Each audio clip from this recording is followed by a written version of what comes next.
In the 1994 Grey Cup. That was it's November, so my mom had passed away in April of that year, and me and Patrick were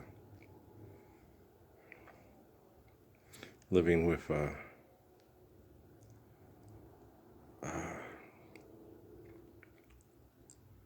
was 94 November.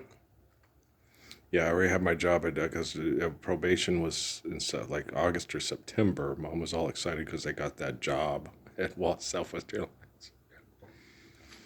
I was working at going to college and working at Sam Goody, and then somebody suggested I apply at Southwest Airlines. I got the job before she passed away. She was all excited about it. It's a Fortune 500 company.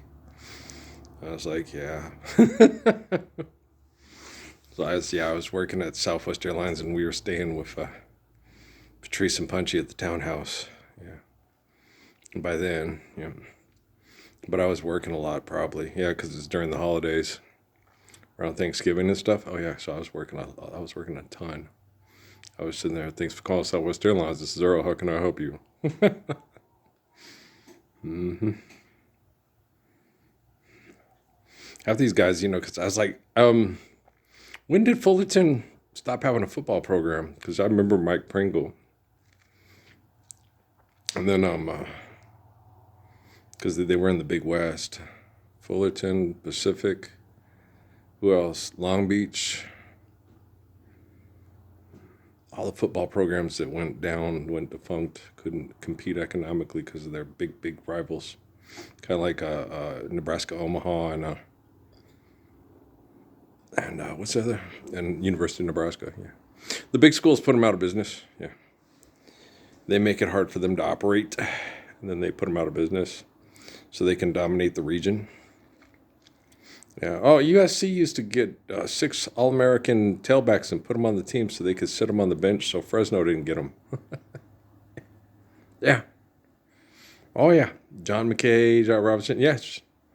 Just making sure you keep your job at USC and so the guy at Fresno doesn't replace you. Mm-hmm. Why do you think Tony Samuel sit there and had people go out text Brooks Stockburger out to make sure that he wasn't spying from Texas to because they beat ASU the year before? Yeah. So cutthroat. Yep. In French, it's Sue. Okay. You're Sue. Oh, boy named Sue. There you go. In a little cab, his dad was over there listening to Johnny Cash singing Little Cabaret in the South Texas border town. Said a good boy in his guitar, and the girls would come from all around, and he would play. And I was telling him, Dad, yeah, no, his daughter sings it better, Dad. Roseanne? Yeah. Roseanne sings it better. Yeah. The dad sings it good, he's the original, but hers is better. Her version is. You ever heard Roseanne Cash's version of Tennessee Flat Top Box? Yeah. It was a Cash's record store. Good album. Yeah. 7 Year Ache is good. Rosie Strike Back. It's a good album, man. And she has the Tennessee Flat Top Box. Yeah, good. Buddy loved it. And he's like, oh, that's good. I was like, yeah, it is. She has a really good voice. Yeah, she's a very fine singer. Okay, let's turn you off. Hold up. But, public domain. I have to put that on my MP3, I think. I don't have any of her stuff from that album on my MP3 that I know of. I'll have to write that down, too. Okay, let's see. Well, this list is getting longer. Longer than... We got Wallace Ronnie, Ella's old songs, George Howard, Roseanne Cash.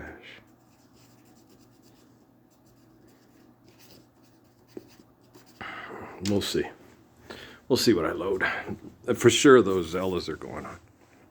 George Howard's dad, they said. He passed away. Heart disease or something. Yeah.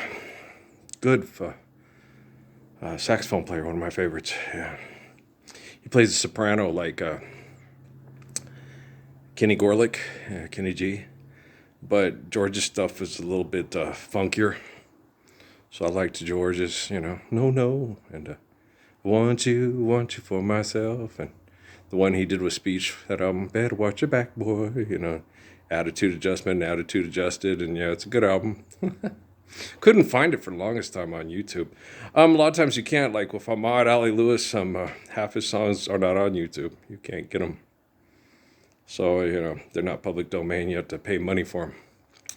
So yeah, it's like that. Like what was his name? Garth Brooks. You couldn't hardly find none of his stuff on YouTube because of economics. They wouldn't allow you to do it. So not gonna do it. Wouldn't be prudent at this juncture. Saddam Hussein. So it's Baltimore versus BC. Old Louis Pasaglia. He went to Syracuse, huh? Yeah, I remember Louis. Yeah. He's been kicking there. He kicked there for like forever.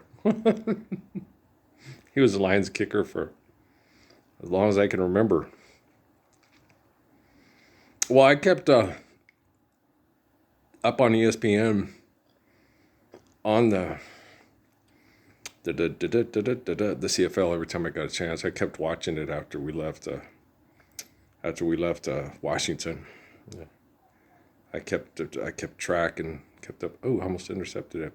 And then they had the San Antonio team, didn't they? And they had a Sacramento team. Sacramento, Baltimore, San Antonio. I'm trying to remember where else. Did they have a team in Las Vegas? I can't remember. But yeah, they when they did that financial thing to try to keep up. Interesting. Yeah, I remember when the Riders went and they only had 8 teams, and the Bombers had to move to the East.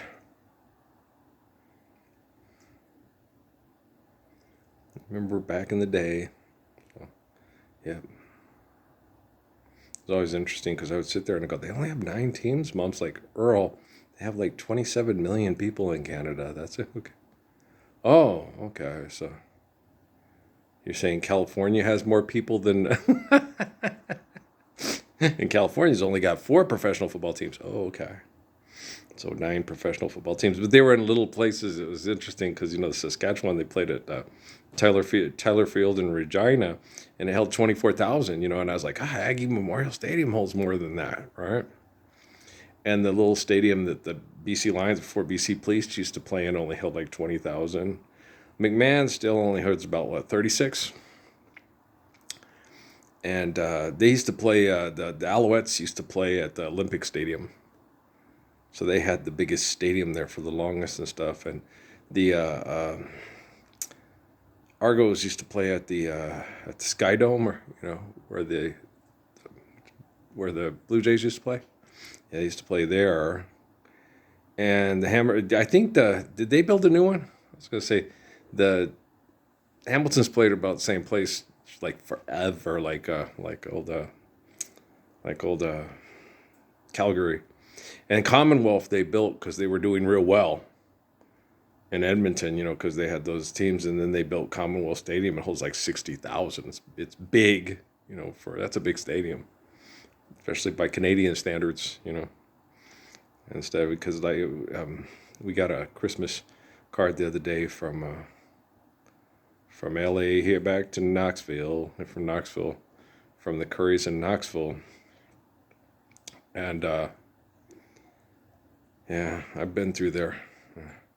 They have a lot of problems with acid rain from heavy pollutants and from their own industry and from other parts that blows in on the prevailing whatever. I was talking to Dad about that too, because I said, when the wind blows, it gets the crap out, but that's not always necessarily the case, because the wind blows crap from Tucson and Phoenix to New Mexico.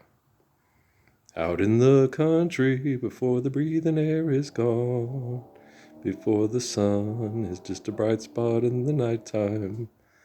Yeah, old Crazy George used to get hired he was a hype man for the crowds. Remember Crazy George? And the dude with the multicolored afro thing with the John 316 or John, what is I don't know. Is it John 316? Is that the one that all those people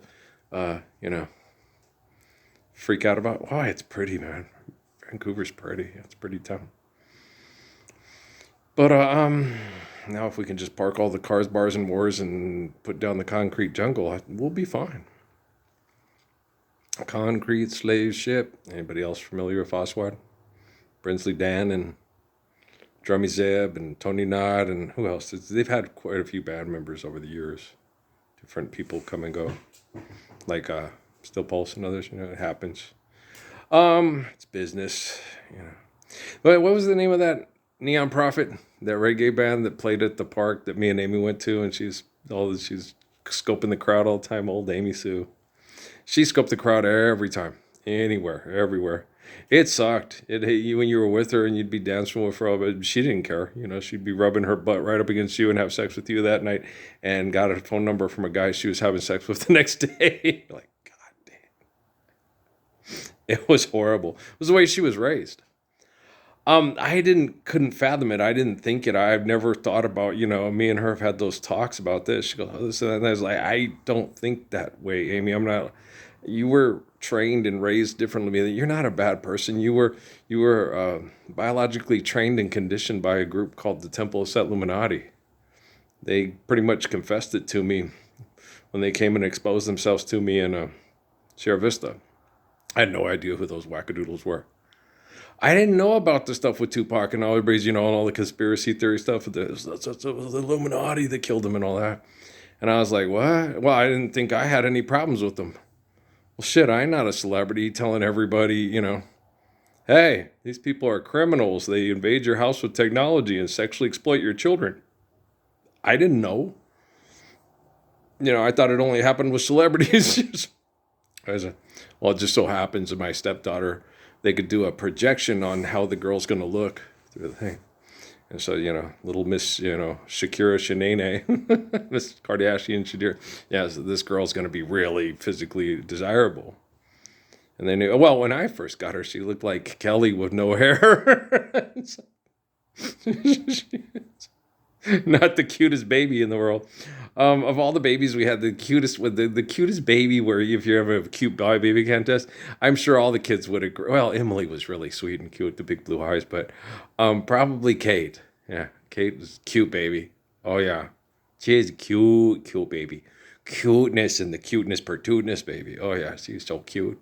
Big brown eyes, and you see, yeah, she's so cute. Cute baby and a cute toddler. Natalie just adored her. She adored Kate. She doted on her and mommied her, and it was so cute. She is a good little mom with that. She wasn't with Crumb because, I didn't tell her that. Noah knew. Maybe he didn't. I don't know. Noah knew, but I don't think he did. I don't think he was paying attention. I think he just caught in on the argument. But yeah, I didn't tell the kids. You're screwing around. I caught you screwing around. I never told the kids. I would keep it quiet. I didn't want that to cause problems emotionally and psychologically to the kiddos. I love my kids. That's not cool. But the temple said, but not to know that I don't love your kids like I love your kids. I love your spouse and I love your kids more than you do. I love your parents and your grandparents more than you do. I love your grandchildren more than you do. Because you'll accept war songs over money like all the people here in the 94 Grey Cup. All right. You'll accept war songs over money over the Lord's Prayer. I love you more than you're capable of loving me. And you guys, I love Jesus. He died so I could be free from sin. How can you be free from sin? You're not living the Lord's Prayer. And you'll sit there and clap and celebrate war songs over money over the Lord's Prayer with me. Oh, Canada, our home and native land, we stand on guard for thee. You bring a boat across the water and you kill the other aggressive sex cult, and then you write a song about it and sing it all the time and celebrate it before football games, to watch gladiators fight over fuck money to feel successful and influential and grand. You do know I could kick all their asses. I was so fast. I could get on. I could go. Yeah, I was so fast. Oh yeah, I was very fast. Yeah, I usually held up. I usually, when it called for it, like I said that one day, my head would shake. I was like moving so fast I could hardly believe it. But when something had to be done, and flipping over, And the same thing with I always thought it was Jesus. It was me. I didn't want to be a professional athlete. I thought I did, but I was wrong. I wanted to be the Messiah so I could save children from being murdered with heart disease and cancer and birth defects through your singing war songs and celebrating people fighting over fuck money. I wanted to be the Messiah. I didn't want to be the best basketball player or football player in the history of ESPN. And say, never give up, never give up. It's a whammy, dammy, slammy. I jammed on your assy, wazzy, passy. You fucky, sucky. You better stand up for the Lordsy, prayersy, waresy. Okay-zy, wazy. You diaper dandies. I love you. Okay. So, it's a long time ago when the earth was green. There was all kinds of animals that you ever seen. Yeah, there were dinosaurs, and they all died off. Now we got human beings, and they think they're dinosaurs too. They're fucked in the head, and I don't know why it's true. I guess they got a brain chemical addiction like you. Okay, guys, we'll talk later.